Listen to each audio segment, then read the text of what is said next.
നമസ്കാരം. ബഹുമാനപ്പെട്ട വിദ്യാഭ്യാസ വകുപ്പ് മന്ത്രിയുടെ ഒരു പത്രസമ്മേളനം കാണാനിടയായി.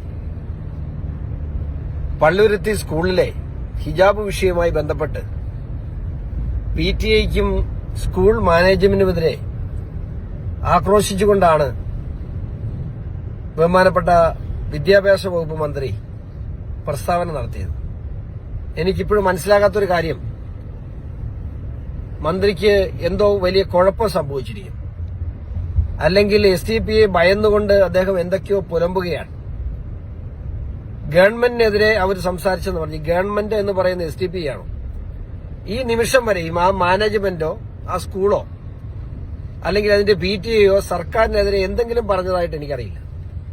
പക്ഷേ ബഹുമാനപ്പെട്ട വിദ്യാഭ്യാസ വകുപ്പ് മന്ത്രിയുടെ പൊട്ടിത്തെറി കണ്ടാൽ SDPയെ പറഞ്ഞതിന് മന്ത്രി എന്തിനാണ് നീ പൊട്ടിത്തെറിക്കുന്നതെന്ന് എനിക്ക് ഇതുവരെ മനസ്സിലാകുന്നില്ല. മാത്രമല്ല, ഈ ഹിജാബ് വിഷയവുമായി ബന്ധപ്പെട്ട വിഷയങ്ങളിൽ ഒരു കുട്ടിയുടെ മൌലിക അവകാശത്തെ അല്ല ആ സ്കൂളോ സ്കൂളിന്റെ മാനേജ്മെന്റോ തടസ്സപ്പെടുത്താൻ ശ്രമിച്ചത്. അവിടെ വളരെ സമാധാനപരമായി 117ഓളം മുസ്ലിം കുട്ടികൾ പഠിക്കുന്ന ഒരു സ്കൂളിൽ പർപ്പസ്ഫുള്ളി വർഗീയപരമായ പ്രശ്നം സൃഷ്ടിക്കാൻ ശ്രമിച്ച ഒരു കുട്ടിയെ ആ കുട്ടിയുടെ മാതാപിതാക്കളോടൊപ്പം അവിടെ വന്ന് ആ സ്കൂളിൽ സംഘർഷാവസ്ഥ സൃഷ്ടിക്കാൻ ശ്രമിച്ച് SDPയെ തടയുക എന്നത് മാത്രമാണ് ആ സ്കൂളിന്റെ മാനേജ്മെന്റ് ചെയ്തത്. അത് തെറ്റാണ് എന്നുണ്ടെങ്കിൽ ആ തെറ്റിനൊപ്പം നിൽക്കാനാണ് ഞങ്ങൾ തീരുമാനിച്ചിട്ടുള്ളത്. ഒരു കാര്യം വ്യക്തമായി പറയാം, വളരെ നിഷ്പക്ഷമായി നല്ല രീതിയിൽ മതേതര കാഴ്ചപ്പാടോടുകൂടി നമ്മുടെ കുട്ടികൾ പഠിച്ചു വളർന്നു.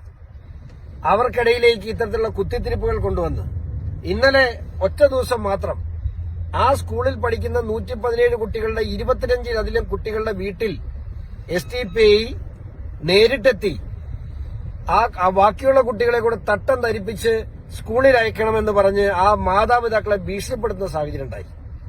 അവരാരും പരാതി കൊടുക്കാൻ തയ്യാറില്ല, കാരണം പരാതി കൊടുക്കുന്നവർക്ക് പേടിയാണ്. അപ്പൊ ഇത് എന്തിനാണ് ഇത്തരത്തിലുള്ള പ്രശ്നങ്ങൾ അവർ സൃഷ്ടിക്കുന്നത്? ആ പ്രശ്നങ്ങൾ സൃഷ്ടിക്കുന്നതിന് വളരെ ബോധപൂർവം കേരളത്തിന്റെ മണ്ണിൽ സമാധാനം കളയുക, കേരളത്തിന്റെ മതേതരത്വം തകർക്കുക എന്നുള്ള വലിയ ഉദ്ദേശമാണ് SDPയ്ക്കുള്ളത്. അതിന് ഇവിടുത്തെ വിദ്യാഭ്യാസ വകുപ്പ് മന്ത്രിയും സർക്കാർ കൂട്ടുനിൽക്കുമെന്നുള്ള വലിയ പ്രതിഷേധം BJP അറിയിക്കും.